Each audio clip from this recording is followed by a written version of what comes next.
আসলে কোম্পানিতে একজন কম্পিউটার মেকার খুব প্রয়োজন। তোমার কাজ আমার পছন্দ হয়েছে, তাই তোমাকে কোম্পানিতে চাকরি দেওয়া যায়। কি বলেন, সত্যি? সত্যি। আমার কোম্পানিতে তো অনেক বেশি, অনেকের কম্পিউটার মাঝে মাঝে সমস্যা দেখা দেয়, বাইরে থেকে লোক এনে ঠিক করাতে হয়। এখন তুমি যেহেতু পারো কম্পিউটার ঠিক করতে, তাহলে তোমাকে চাকরিটা দেওয়া যায়। ম্যাডাম, অনেক ধন্যবাদ। তোমার ইমেলটা দাও। তোমার ইমেলে একটা ফর্ম পাঠাচ্ছি, ফর্মটা পূরণ করে আরেকটা ইমেল পাঠাচ্ছি, সেই ইমেলে পাঠিয়ে দাও। আর 2 দিনের ভিতরে কোম্পানিতে জয়েন হও। যদি বেতনটা বলতেন। প্রথমে 25,000 টাকা, পরে আস্তে আস্তে বেতন বাড়বে। ধন্যবাদ ম্যাডাম। আমাদের কোম্পানির অফিস অনেকগুলো, তার মধ্যে তুমি হেড অফিসে কাজ করবে। ওকে? জি ম্যাডাম, তাহলে আমি যাই। 2 দিনের ভিতরে তোমাকে অফিসে যেন দেখতে পাই। অবশ্যই ম্যাডাম, তাহলে আমি যাই। আমার আর খুশি আর কে দেখে। যাই হোক, ফাইনালি কিছু একটা করতে পারলাম। রাস্তা দিয়ে আসার সময় রাহাত সুজনের সাথে দেখা। তারা আমার বন্ধু। সুজন বলল, কি রে, এত খুশি খুশি লাগছে কেন? মামা, খুশি লাগবে না কি লাগবে, ফাইনালি চাকরি হয়ে গেছে। কি কোস, তোর চাকরি? তোর আমি বিশ্বাস করি না, এই কথা শোনাচ্ছি আমার মরে যাওয়া ভালো। ধুর হালা, মজা না। কোথায় চাকরি হয়েছে? ঢাকা। এত দূরে কিভাবে চাকরি করবি? কোথায় থাকবি? কেমনে কি? এখনো ভেবে দেখিনি, দেখা যাক কি করা যায়। ওকে, আমাদের জানাস। ওকে, আগে গিয়ে মাকে বলি। যা বাবা, আমরা কিন্তু ট্রিট পানা। তোরা আবার কি খাবি? যা, 2টা বেনসন খাইছ। শালা। আচ্ছা, তুই কি ভালো হবি না? আচ্ছা, সন্ধ্যায় দেখা হচ্ছে, আমি যাই। ভাবলাম মাকে আগে গিয়ে বলবো চাকরি হয় নাই, দেখি মায়ের রিয়াকশনটা কি হয়। আমি বাড়িতে গিয়ে চুপচাপ ঘরে বসে রইলাম মন খারাপ করে। কিছুক্ষণ পর মা এসে বলল, কিরে, পরে মনি কি বলল? কোনো কাজ টাজ দিয়েছে? চাকরি হয়েছে? না মা। আমি জানতাম তোর দ্বারা কিচ্ছু হবে না। তোরে নিয়ে আমি কি করি? কি জিজ্ঞেস করেছিল?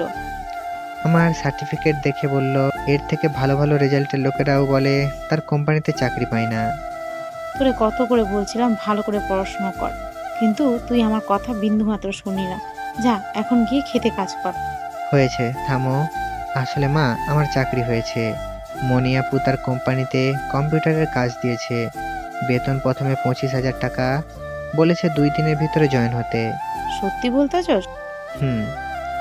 আমি মাকে ইমেলটা দেখালাম। মা বলল, কবে যাবি? কেমনে করবি? কোথায় থেকে করবি চাকরি? তুমি বলো। আমি কি কিছু জানি বুঝি? তুই যেটা ভালো মনে করো সেটা কর। মা, আমি চলে গেলে তো তুমি একা হয়ে যাবে। কিভাবে থাকবে একা একা? আমাকে নিয়ে টেনশন করিস না। 2টা মাস একটু কষ্ট করব, তারপর তো তোর বউ বাড়িতে আসতেছে। মা, তুমি না। এখন কোথায় থাকবি? প্রথমে একটা হোটেলে উঠতে হবে, সেখানে কিছুদিন থেকে তারপর একটা বাসা ভাড়া বের করতে হবে। তুই যেটা ভালো মনে করিস কর। আমি প্রয়োজনীয় জিনিসপত্র নিয়ে পরদিন রেডি হলাম, চলে আসবো। বিদায় বেলায় মা কেঁদে দিল। আমিও না কেঁদে থাকতে পারলাম না, কারণ ছোটবেলা থেকেই এই বাড়িতে বড় হয়েছি, সব সময় মার পাশেই ছিলাম। আজ কিছু টাকা উপার্জনের লোভে মাকে ছেড়ে চলে যাচ্ছি অনেক দূরে, তাই খুব কষ্ট হচ্ছে। যাই হোক, সব কিছু ভুলে রওনা দিলাম ঢাকার উদ্দেশ্যে। ঢাকায় এসে প্রথমে কোম্পানিটা বের করলাম। কোম্পানির একটু পাশে একটা হোটেলে উঠলাম, সেখানে একদিন রেস্ট নিয়ে পরদিন বের হলাম বাসা বের করার জন্য। আমার ইচ্ছা ছিল কোম্পানির আশেপাশে বাসা বের করার জন্য, কিন্তু কোথাও পেলাম না। অবশেষে সারাদিন খোঁজাখুঁজির পর পেলাম কোম্পানির থেকে 5 কিলোমিটার দূরে। একটা পোস্টার দেখে ফোন দিয়েছিলাম, তখন ফোনের কথাই বুঝলাম বাসাটা খুব ভালো হবে। ভাবলাম না পাওয়ার চেয়ে যেটা পেলাম সেটাই ভালো। পরে না হয় আস্তে আস্তে কোম্পানির আশেপাশেই উঠবো। এখন আপাতত কাজ চালানো যাক।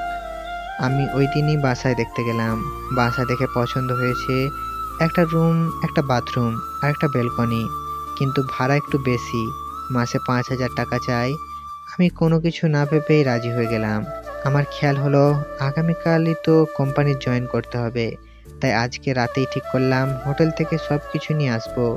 আমি ওই দিনই রাতেই সব কিছু নিয়ে আসলাম, নিচের ফ্লোরে বিছানা করলাম। এর ভেতরে মাকে ফোন দিয়ে সব জানালাম। পরদিন যথাসময়ে আমি ঘুম থেকে উঠে কোম্পানির সামনে হাজির হলাম। বড় করে লেখা আছে জেনি গ্রুপ। ভাবলাম এই জেনিটা আবার কে? অনেক খেয়াল করে মনে পড়ল, আরে এ তো মনিয়াপুর ছোট বোন। জন্মের কিছুদিন পর মারা গিয়েছিল। তার বাবা তার ছোট মেয়ের নাম দিয়েই কোম্পানি খুলেছে। আমি ভেতরে ঢুকতে যাব, দারোয়ান চাচু আমার পথ আটকালো। বলল, কার্ড কোথায়? কোন কার্ড? ওই যে দেখেন সবার কাঁধে, কার্ড ছাড়া ভেতরে ঢোকা যাবে না। আরে মামা, আমি নতুন চাকরি পেয়েছি, কার্ড এখনো পাইনি, ভেতরে গেলে পেয়ে যাব। না মামা, হবে না। আপনার কাছে কুরিয়ারের মাধ্যমে কার্ড যাবে, সেই কার্ড দেখালেই ভিতরে যেতে পারবেন। ওকে। আচ্ছা মামা, মণি ম্যাডাম কি ভেতরে আছে? তার সাথে দেখা করতে পারবো? ধুর মিয়া, পাঁচদামি করেন? ম্যাডামের সাথে করবেন, মুখের কলা ভাগেন এখান থেকে। কার্ড নিয়ে আসলে ভেতরে ঢুকতে পারবেন, না হলে পারবেন না। এমন সময় দেখি পাজারো গাড়ি এসে থামলো। গাড়ি থেকে একটা মেয়ে নামলো। আমি তাকিয়ে দেখি মণিয়াপু, তার সাথে আরেকটা মেয়ে, সম্ভবত তার পিএস। মণিয়াপুকে দেখে আমি অবাক। বাড়িতে কি রকম দেখলাম আর এখানে কি রকম। Tight jeans pant, shirt, heel জুতা, ঠোঁটে গাঢ় লিপস্টিক, চুলগুলো খোলা, চোখে চশমা। পাশ্চাত্যের মেয়েদের থেকেও কোনো দিক দিয়ে কম না। তাকে আপু বলতেই আমার লজ্জা হচ্ছে, তার দিকে তাকাতেই লজ্জা হচ্ছে। গ্রামে তাকে কি সরল সোজা মেয়ে মনে হয়েছে, আর এখানে আমাকে ক্রস করে যাওয়ার সময় আমি ডাক দিলাম, ম্যাডাম ম্যাডাম। ম্যাডাম আমার দিকে তাকালো। আমার কাছে তার পিএস আসলো। তার পিএস এর কম ভাবনা। তার পিএস এসে বলল, কি এভাবে ডাকছেন কেন? আপনি কি নিয়ম জানেন না? Sorry madam. আবার সরি বলছেন? কে আপনি? আপনি এখানে আসলেন কেন? আপনাকে তো চিনি না। দারোয়ান, দারোয়ান। কি হয়েছে এখানে সারা? এই কথা বলে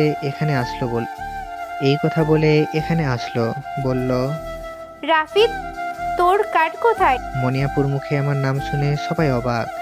পিএস তো হাঁ করে মনিয়াপুর দিকে তাকিয়ে আছে। দারোয়ান মামাও পুরো অবাক।